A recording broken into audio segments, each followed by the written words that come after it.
The rain fell like shattered glass against the windshield, thick and heavy, blurring everything beyond.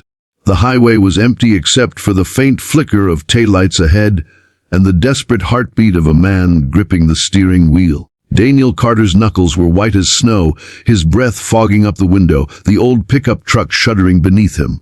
His son Leo slept peacefully in the back seat, wrapped in a faded blanket. Daniel smiled faintly in the rearview mirror. That smile carried every ounce of love he had left to give. But then a deafening crash ripped through the night. Screeching metal, shattered glass, flames. The truck jolted to a stop as Daniel slammed the brakes. Without a second thought, he jumped out into the storm. CTA Hwin, if you believe that one act of kindness can change a life, hit the like button. Share your thoughts in the comments and subscribe to Whispers of Kindness for more true, heart-touching stories. Through the curtain of rain, he saw it, a black luxury car, twisted against a tree, the engine smoking, the driver barely conscious. Daniel ran. The ground was muddy, the air thick with gasoline. He tore open the passenger door, ignoring the heat and the smoke biting his skin. A man lay inside, his suit torn, blood on his forehead. His watch gleamed gold even in the darkness. "Hang on, Shar!" Daniel shouted. "I've got you." The man's eyes fluttered weakly. My driver, please." Daniel turned his head. The driver was slumped over the wheel, lifeless. The flames were growing fast. He didn't think twice. He pulled the driver's body out, then went back for the man in the back seat. The explosion nearly threw him off balance, but he shielded the man with his body and dragged him across the wet road, gasping for air. The world behind him erupted in fire. Minutes later, he had both men on the ground, the rain quenching the blaze that licked at the wreck. Sirens began to wail in the distance. Daniel looked down at the man's pale face. He didn't recognize him, but something about his presence screamed power and wealth. He tore a strip from his own shirt, wrapping it around the man's wound. "You'll live," he said quietly, then looked toward his truck. Leo was still asleep. Daniel exhaled, trembling. He couldn't be here when the police arrived. He couldn't afford to be seen, not again. He left before the flashing lights reached the scene. By morning, the news was everywhere. Billionaire businessman Victor Hayes survives Ferrari car crash. Unknown rescuer disappears. Victor woke up in the hospital confused, his throat dry, his head pounding. His assistant Lisa told him everything they knew. "Sir, whoever saved you didn't leave a name." The truck was gone before first responders arrived. Victor frowned. He had no memory of the man, only a vague image of strong hands pulling him out of the fire. "Find him," he said. "Whoever he is, I owe him my life." The miles away, in a small, run-down neighborhood on the city's edge, Daniel was back at his workshop, fixing old cars for cash, doing what he could to provide for Leo. His hands bore burns from the night before, but he ignored the pain. He wasn't the kind of man who sought attention. He just did what was right. Leo barely ate, tugged on his sleeve. "Dad, you're hurt." Daniel smiled softly. "I'm okay, buddy. Just a little scratch." He looked at his son, the only family he had left. After his wife passed away 2 years ago, Daniel's world had collapsed. Bills piled up, the house was nearly gone, and every day felt like a quiet war. But Leo's smile was his anchor, his reason to keep going. He never told anyone about the rescue, not even his son. Some things he believed were between a man and his conscience. Weeks passed. Victor's company, Hayes Industries, was shaken by the incident, but Victor couldn't move on.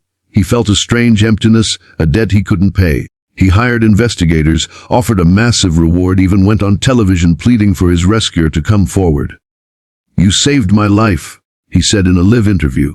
"Whoever you are, please, let me thank you." But Daniel never appeared. Until one afternoon, fate brought them face to face again. Daniel was working late at a construction site, patching up machinery for extra income. His hands were stained with grease when a sleek black car pulled up. A man stepped out, surrounded by guards. Daniel looked up and froze. Victor Hayes. Their eyes met. Recognition flickered. Victor took a step forward, his voice trembling. "It's you." Daniel didn't deny it. He simply nodded, wiping his hands on a rag. "Glad to see you're all right." Victor's gaze softened. "You saved my life. You could have died that night. Why did you leave?" Daniel hesitated. "Because it didn't matter who I was. You were alive. That's what mattered." Victor shook his head. "It does matter, you matter. Let me help you. Anything you need, money, work, a home." Just say the word. Daniel's eyes darkened. I'm not looking for a handout, Victor smiled faintly. Then let me offer you something else. Respect. A job. Your skills, they saved me. I could use a man like you. Daniel looked at Leo, who had just arrived with a lunchbox in hand, his face bright and curious. Maybe this was fate giving him a second chance, he agreed. 2 months later, Daniel was working in Victor's company. Quietly, humbly, but with unmatched dedication. He fixed systems no one else could, earned the respect of every worker, and slowly built a better life for Leo. Victor often watched him from afar, fascinated by his humility. One evening, Victor found Daniel sitting alone on the rooftop, the city glowing beneath them. You never talk about your past, Victor said softly. Daniel sighed. There's not much to tell. I had a wife. She was sick. The hospital bills, they took everything. When she passed, I just focused on Leo. I guess I forgot how to live for myself. Victor nodded slowly. You gave me back my life, Daniel. Maybe it's time someone gave back yours. Too, but life had another storm waiting.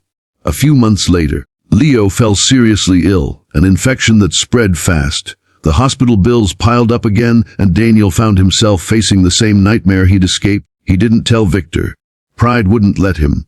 He sold his tools, worked overtime, and even skipped meals to afford the treatment. One night, Victor found out from Lisa. Without hesitation, he paid for the entire hospital stay anonymously. When Daniel discovered it, he was furious, but not at Victor, at himself. He walked into Victor's office the next morning.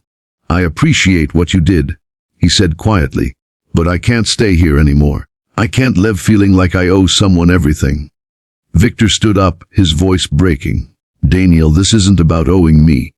It's about friendship, about family. You saved me when you had nothing to gain. Let me do the same. Daniel shook his head, smiling sadly. You already did. You reminded me what kindness looks like. He left that night without a word. TCTA52. If this story moved your heart, take a moment to like this video, share your thoughts in the comments, and subscribe to Whispers of Kindness, where every story reminds us how powerful compassion truly is. 2 years later, at a charity event, Victor was unveiling a new children's hospital, built in honor of an anonymous donor. When reporters asked about the inspiration, Victor simply smiled and said, "A man once saved my life and disappeared. He taught me that real heroes don't need recognition, they just do what's right." In the crowd stood a familiar figure, a man in a simple jacket holding the hand of a now healthy boy.